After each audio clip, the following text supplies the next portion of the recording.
If we're in a wrestling match, we're going to be getting down and he's going to be trying to get in on me. So come on in. So he's going to be trying to work to get in, get the legs, get control. This is not the same situation as to what we're doing today. All right, guys, we've had a lot of people asking questions about pressure testing these wrist locks and see if they work. This is mainly for senior self-defense. If you guys watch jiu-jitsu, you'll see more and more YouTube channels where they're just working wrist locks inside of the ground fighting. I go here and then I step. Boom. Whether I decide to step in, which adds that directional, or pull back, which also works very well. You can feel, yeah, it's no joke. More young women need to know these. I'm telling you, I'm not using strength to pull them down.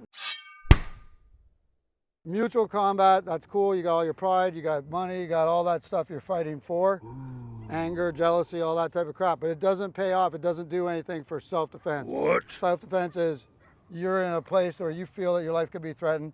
Somebody's coming up and they're actually trying to get a hold of you or move you. Somebody's trying to take control, trying to take some money from me, trying to abduct a person. If you get that body in and you get your mechanics right and you jolt it and you put your hips in and tuck and stuff, it's devastating. And you can see the reaction right here. What do you think of it? Like, how do you describe it? As soon as the hand is locked, without him putting any energy into the action, you know that you might be done messed up. Yep. Yeah, almost immediately. It's like lightning. That's Yeah, why because we you're call not it putting any force in as the wrist gets locked in that bent position. And then once you pull on it and then slowly just kind of tap, no one's going anywhere. Yeah. Woo! First one we're going to start off with is going through common wrist locks. That's where somebody's grabbing you, and I have my mic on this side, so I'm going to have him grab here. If I use this is the same side wrist lock. As I'm coming here, I'll show it from both directions. When you get this, if he's holding on, he's controlling me. If I'm here, don't let me move your wrist or anything. He can probably stop me from moving my wrist. But if the problem is, if you're not using more of your body weight, I'm going against his wrist, so my wrist, especially when it's cranked over like this, I can get some torque by dropping my elbow in, but he's probably strong enough to keep that hand turned. Now, if I add my shoulder and I roll my shoulder over, I've got the beginning of the break of this. His hand is now turning up, but I still haven't broken the wrist. So what else do I need? I need one other thing.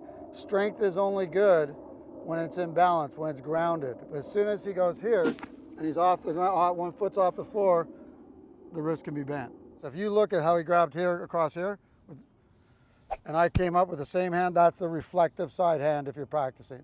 We're just going across because I have a mic right here. So I'm doing the cross hand grab, but as I do that, if I now take it in and take him off balance, I've got this wrist control. I'm going cross hand on this one. Here it is. There's the release. I want to make sure I've got knees. I can turn him. If he decides to turn back towards me, you can use the elbow to increase that sharpness on the lock. It's called lightning lock. He can do it very easily right there. I can lock up. I can isolate that elbow. So now if he punches my hand with his shoulder, there he can step backwards with it too. So if he steps his weight forward, or if he swings his foot back like a swing step, boom, he also can take me off balance. I want to get the thumb in the middle of his hand and my hand around the outside of his palm to get the meat of his hand. When I'm doing this one, I'm going on the inside. I'm going to roll that hand down. You can see how I get that fold in the wrist.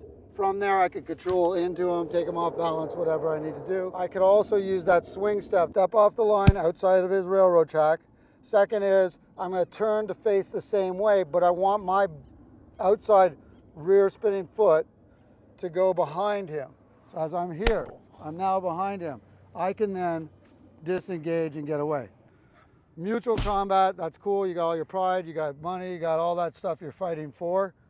Anger, jealousy, all that type of crap. But it doesn't pay off. It doesn't do anything for self-defense. Self-defense, you're in a place where you feel that your life could be threatened. Somebody's coming up and they're actually trying to get a hold of you or move you. When he grabs, see on this side, I would step out the closest side here. And then from there, I turn to face the same way. Same thing. And that wasn't even without using a wrist lock. Use my body weight. That's using the mechanics of your body. Same idea that you'll see in our courses. If he grabs hold of me, he gets two hands on me, okay? What I want to do is get two hands on him first because I don't want him to pull and punch at me, okay? So I'm getting this, however I grab, whatever way you do it. They grab you, you grab them.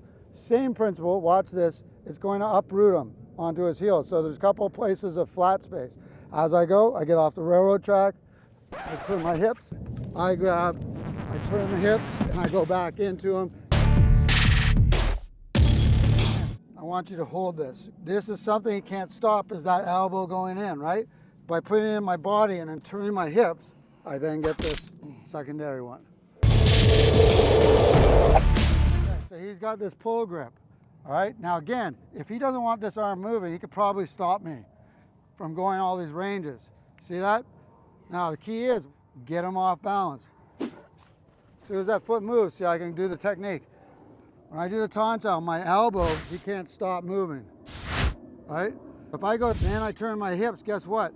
He's now got my body turned against his wrist, and it's effortless power for me. I want to catch the fingers as I pass it up. I'm in, he's getting hold of me, elbow goes into my belly button, I turn, and then there's the beginning of the lock. He's straight arming it, that's fine. Couple things you could do. One is push it up towards the wrist, two is tuck your elbow in and under, sorry. But that's real, right? Oh, it's real, very real. You're outside, elbow comes in, and you're trying to get into a band. When I'm here, I'm tucking that elbow in, pushing those wrists up, and just pulling it down and in. And it doesn't take much. If I get it down here, and I start bringing it around my hip, see how low he gets going. This is something he can't stop, is that elbow going in, right? By putting it in my body and then turning my hips, I then get this secondary one. Now, if you guys are doing this, you're practicing this, make sure there's a point that you can feel. So I can feel right here where I'm at the point that if I was to jump at this, he knows it would be a broken wrist. Yeah. This is where we stop. You should feel the tension when you're practicing with somebody and go to that point and work on the precision at this point. When you're doing real wrist locks, and I'm doing it for self-defense, I'm not using strength to pull him down. What I would be doing is actually doing a jolt, which is I hit that strength point and I do that jolt. That is, your brain doesn't work fast enough to go against jolting. Whether you're a smaller person or whatever, if you get that body in and you get your mechanics right and you jolt it and you put your hips in and tuck, it's devastating. You can see the reaction right here. What do you think of it? Like, how do you describe it? As soon as the hand is locked, without him putting any energy into the action, you know that you might be done messed up. Yep. Yeah, almost immediately. It's like lightning. That's yeah, because you're not putting any force, and the wrist gets locked in that bit position.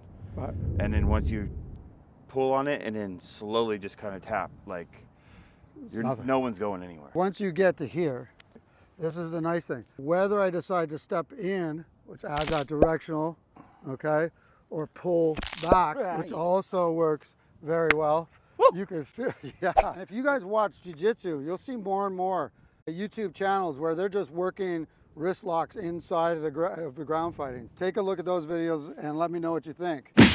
All right, we good? Oh yeah. Okay. We got the hammer grip. This is more like for women or somebody that's getting controlled and these guys are taking them and like, listen to me. If I just simply want to escape, I want the flat of this elbow onto the wrist. I don't want to dive it down because he's just going to let go nice and easy. I want to pluck his hand loose.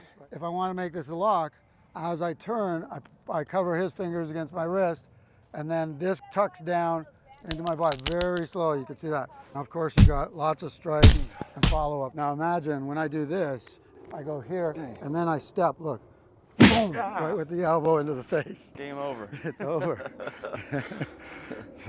More young women need to know these. This stays in the wrist lock as the pivot point, the fulcrum. I go around it and clear it. Go around it, clear it, come under, clear that one. Extra bonus one. Okay, this one here, you may snap them down. Then you bring this in to your ribs, and I roll this down and into me, and you'll tell you that's really tight. So this is what we call lightning lock or Z lock right here. Fingers are going towards him, elbows coming back in, and then anything you want. So far we've had the peels, cross side, I have the lock, cross side, okay? And when you get that, remember, like, give it a little backwards pull to that hip, and that really locks it in. The peel here, cross side, the outside lock here. So that one here, boom, good. Say he's got my hand here, and he's really controlling me, he's keeping me spread out. What I want to do is I typically lead with strength towards one, and then this hand right here, so I got the hip, I bring it around, bring it to my chest, and there they go.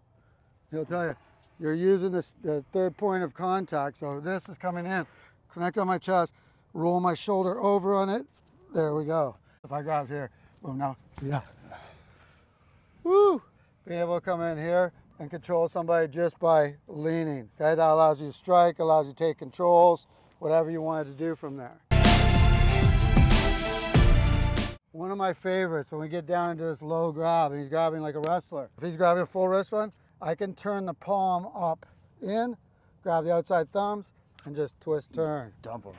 I'll show you. Hand turns up. Elbow tucks in, flips over top. There's the thumb.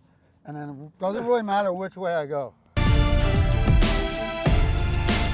my buddy Matt here who's going to be coming in, hopefully on a regular with us. We're always open to questions. This is something where you were asking me to pressure test wrist locks and see if they work against somebody that's stronger than you. Because you've got to get off the line and get out of like what we call the railroad track right here. I really want to also work on some kinetics so that you can build strength without hurting yourself. In that type of environment, your senses are already heightened, so your heart rate's already going to be high. It's very important to not use your energy if something comes under stress, because you're already going to be kind of like heart rate high, breathing patterns are going to be a little bit erratic. So don't use your energy towards that person, use that energy against them. Thanks very much. We'll see you soon. Moves like a whisper, silent in the fight, schooled in the ways, ancient and wise, violent by nature, yet calm in his eyes. Master Fraser, legend in the streets, wears his calm like robes, never skips a beat from temple's high walls, down to the turf, living the balance, showing what it's worth, fist clenched tight, knuckles like iron, wisdom flows smooth, not just for admiring, bows in respect before every bout, teaching young cats what respect's about.